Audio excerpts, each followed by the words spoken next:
Hello बच्चों, आइए इस प्रश्न को देखते हैं। यदि अभिकथन यदि दो व्यक्ति साधारण अंतः श्वसन के बाद समान आयतन की वायु निःश्वासित करते हैं तो उनकी निश्वसन क्षमता समान होगी। तर्क निश्वसन क्षमता में ज्वारीय आयतन और अंतः श्वसन सुरक्षित आयतन सम्मिलित हैं। इस प्रश्न की जो मुख्य अवधारणा वह है निःश्वसन क्षमता। निश्वसन क्षमता निश्वसन क्षमता इसे एक्सपीरेटरी कैपेसिटी या ईसी से प्रदर्शित किया जाता है। निःश्वसन क्षमता का तात्पर्य यह होता है कि जो सामान्य अंतःश्वसन होता है उसके बाद वायु की कुल मात्रा जिसे एक व्यक्ति निःश्वासित कर सकता है। सामान्य अंतःश्वसन के बाद वायु की कुल मात्रा जिसे एक व्यक्ति निःश्वासित कर सकता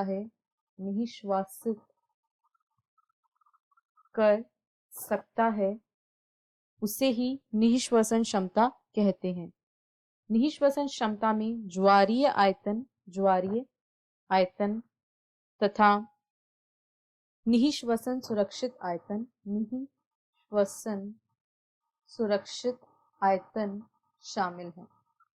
निःश्वसन सुरक्षित आयतन शामिल है यानी एक्सपीरेटरी कैपेसिटी, इसे हम ईसी यानी निःश्वसन क्षमता ईसी बराबर ज्वारीय आयतन यानी टीवी प्लस निःश्वसन सुरक्षित आयतन यानी expiratory reserve volume ERV, EC बराबर टीवी प्लस ईआरवी से प्रदर्शित कर सकते हैं।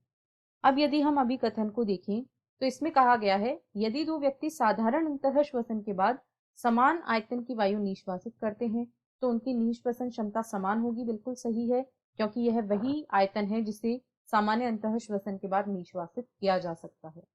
तर्क में कहा गया है निश्वसन क्षमता में ज्वारीय आयतन और अंतःश्वसन सुरक्षित आयतन सम्मिलित हैं। यह गलत है।